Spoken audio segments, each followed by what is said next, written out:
Gears of War is a franchise I hold near and dear to my heart, as do many others. With the franchise fast approaching its 16th birthday, and yesterday's announcement of the long-rumored release of the original trilogy in the Marcus Phoenix collection... Oh wait, they didn't announce that? Okay, well, that's kind of annoying, but it's fine, we'll roll with the punches. That little bit of disappointment aside, I do think now would be a great time to finally talk about my favorite character in the franchise, and one who I feel is kind of often overlooked by much of the gaming world for just how tragic his character really is. That, of course, being your right-hand man throughout the original 3 games, Dominic Santiago. Truthfully, unless you're an Xbox player, I'd assume that a lot of people really don't know much about Gears of War, other than the fact that it's one of the core 3 pillars of Microsoft's franchises, alongside Halo and Forza. And looking at it from an outside perspective, it doesn't really look like much more than a really violent third-person shooter with what are essentially slabs of steak-wielding chainsaw machine guns. And yeah, that is definitely a big part of the appeal, but Gears of War is, or at least was, a lot more than that. It's a series filled with humor. Ooh. I'll give you a side of bacon for her, though. Oh, bacon. Hey, take the deal, Cole. I haven't had bacon in 6 months. Horror. We gotta get that fucking out of here,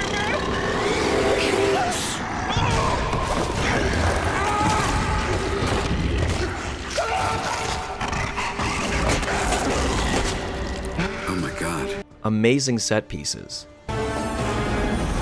This is it, Marcus!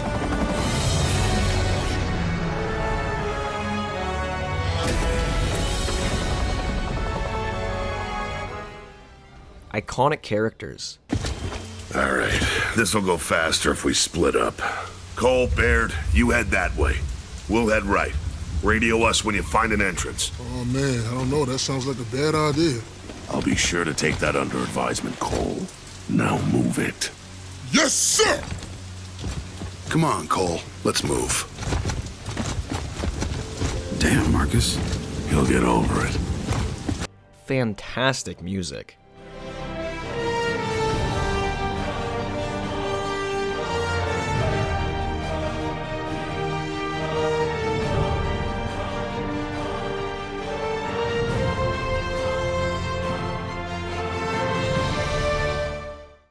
And most of all, heart. And nobody can exemplify that heart more than Dom. Dominic Santiago is to many the face of Player 2, right next to Luigi. During your time in Gears of War 1 through 3, he's right there beside you almost the entire time, so it makes sense that of all the characters, he gets the most character development, arguably even more than the main character Marcus Phoenix does. We see him transition from game to game, from sarcastic and humorous, to angry and pushy, to broken and hopeless. And if you've played the games, that series of events really isn't all that surprising. But for those unfamiliar with the series, I'll explain exactly why, and we'll start by looking at the time spent with Dom in Gears of War. I know that the story of Dom starts well before that within the books and expanded lore, but this is meant to cover time spent within the games specifically, as personally I think it's more than enough. So, let's start with Gears of War 1. In the first Gears of War, Dom, admittedly, lacks a lot of the character that he later adopts in the next few games.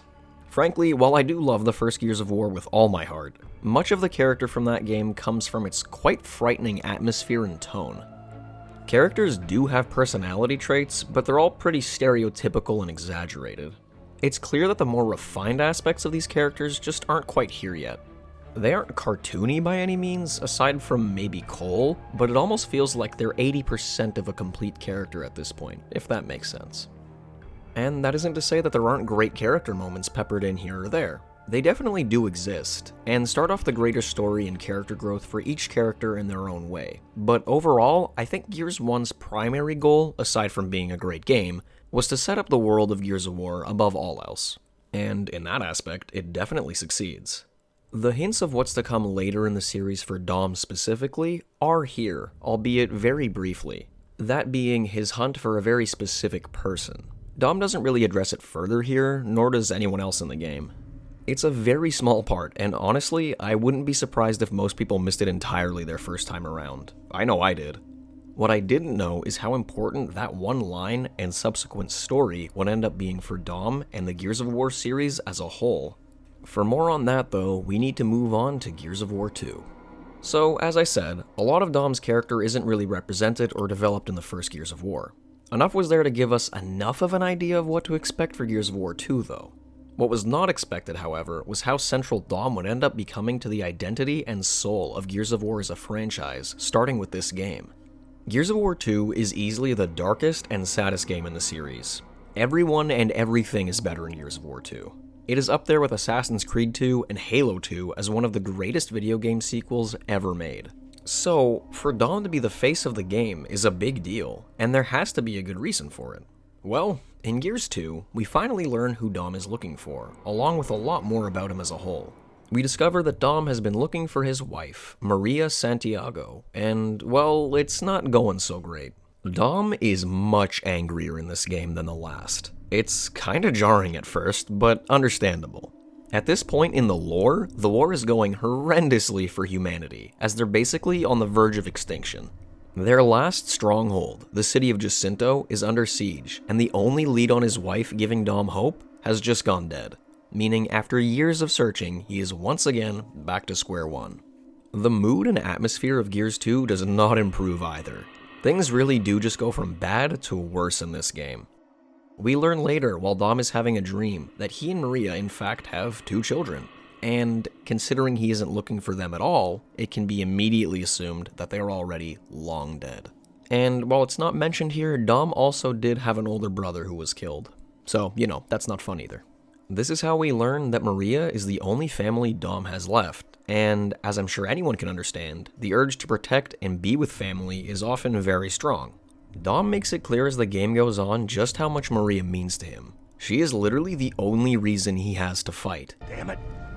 That's just gonna get us both killed. We need to get into the stronghold and activate the beacon. This is it, Dom. This is everything we've been fighting for. Yeah? Well, Maria's everything I've been fighting for. She's my fucking wife, alright? Eventually, Marcus and Dom do run into someone who actually has information on Maria. However, this is when things really start to get rough, as the information provided isn't exactly positive. Earlier in the game, we learn that the Locust, the enemy faction, had begun rounding up and enslaving humans for labor. The Locust use a form of torture called processing, which is essentially a lobotomy. And we learn that Maria just so happens to have been recently taken along with another group of stranded humans by the Locust. I think you can see where I'm going with this. You and Dom, after much debate as to what matters more, the mission or Maria, eventually decide to make her a priority. The two of you scour the Locust tunnels and eventually find where she's being held. And, well, I can't really explain it better than it is to just show it to you, so, enjoy? I can't believe it, Marcus. We finally found her.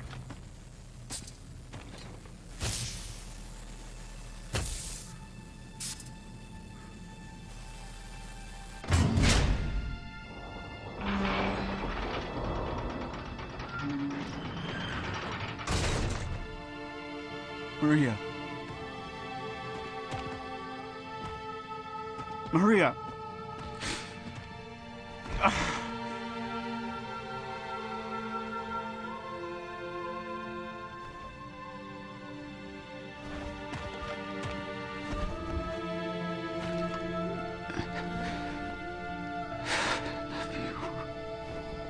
Dom.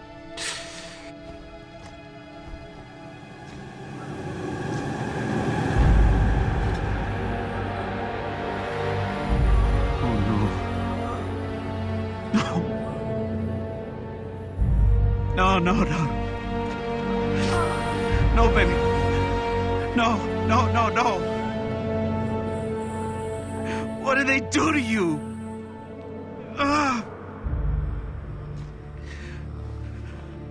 I'm so sorry. I'm so sorry, Maria. I tried to find you. God, I did.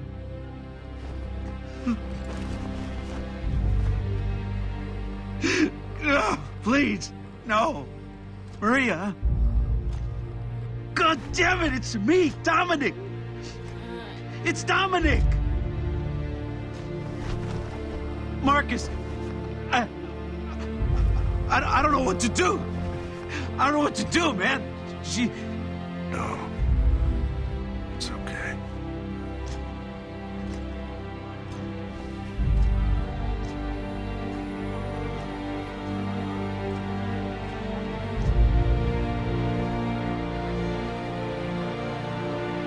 I'm so sorry.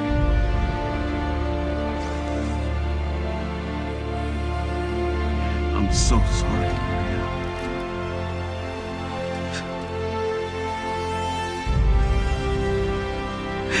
I love you so much.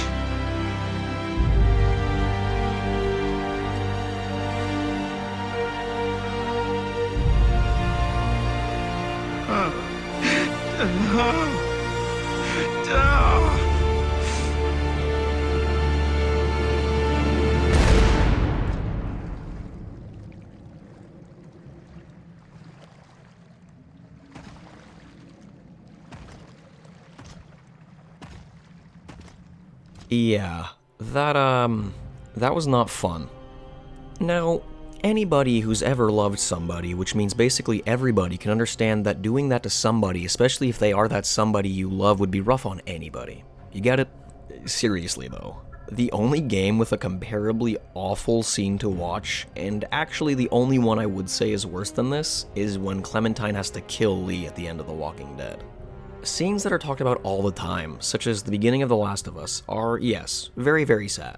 But there is something so brutally horrific about this moment. Dom has spent years, actual years, trying to find his wife. The entire game, he has attested to how he has to and will find her. And this is the outcome. Him finally finding her, blinded so much by his emotions, he can't even see just what she's become. She's literally brain dead, a complete husk of a person incapable of recognizing even her own husband. It is just hauntingly sad. And for Dom to have to be the one, after all this time, to kill her. Absolutely gut-wrenching. In my opinion, this is easily the second saddest moment in a video game ever, at least from what I've played. After this, Dom is never the same, obviously. I don't think anyone ever really could be. Basically, all that is left in Dom after this is anger. He has the occasional moment of levity in Gears of War 3, but they are few and far between. The game goes on and enters its final act. After some more heated battles and more great moments from the Coal Train, the day is saved and the Locusts are halted in their tracks. Next and final stop, Gears of War 3. Gears of War 3 was the perfect end to the franchise. Damn it, no, I said end. End! Stop! Anyway, at the time, the finale to the Gears of War series was Gears of War 3, and it was quite the ending to say the least. I can safely say that Gears of War is a very rare example of what I would call a perfect trilogy. And just like the last game, a large part of its success comes from amazing character moments. While I could honestly go in depth on the whole game and series, and I've been biting my tongue this whole video not to, I do have to limit it just to Dom. So, what's Dom like in this game? How's my boy holding up? Well, he's very sad. He's just not having a good time. Humanity is still doing really poorly, and a new threat, the Lambent, have only made it worse. Dom, aside from a few of his friends, has literally nothing left. Friendship is great and all, but after the losses Dom has had to endure, there really is no coming back. Gears 3's story sends us all over the place, but what you really need to know is while on a hunt to acquire fuel for a submarine, Dom suggests that they head to the town of Mercy, which just so happens to be the town Maria is from. The others knowing this are obviously concerned how that might affect Dom, but he assures them that it's alright and he knows the town well. They arrive there and get to work getting the fuel pumps working. While there, Dom visits the family tomb in another really sad scene, even borrowing notes from the track that played in Gears of War 2 just to make it really sting. After chatting with Maria for a bit, he gets up and leaves his cog tags on the angel statue. Uh-oh. They continue getting everything up and running, Dom giving his knife to Marcus to help him with something, only then to not take it back. Uh-oh. Eventually, as expected, things start to go sideways, and they get themselves surrounded. Uh-oh. Things just get worse and worse, which eventually leads to, well, again, maybe you just better watch.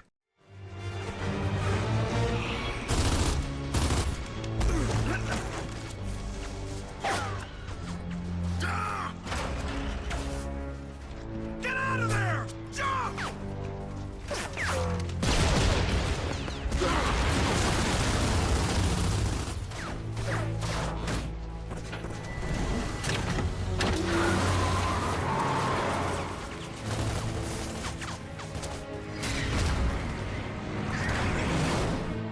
Dom! Dom, where are you going? Dom, what the fuck are you doing? Pulling the plug on him, Marcus! Jump, will you? Do it!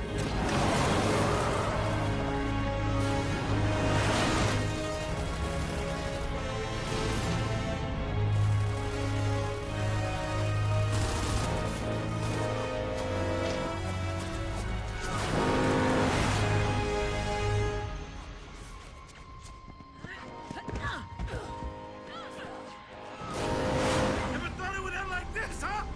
Huh, Maria? Dom! No!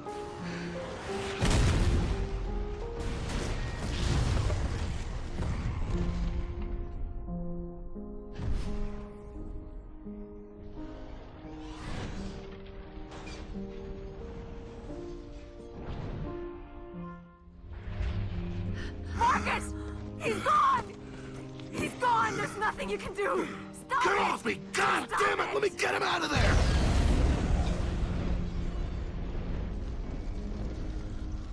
It's okay, Marcus. It's okay. Come on. We gotta go now. Your father still needs us.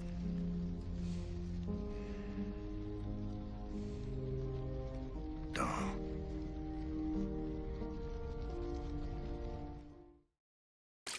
Is this any better, Squidward? I made this one with my tears. Those bastards. I can't believe how much that still hurts to watch.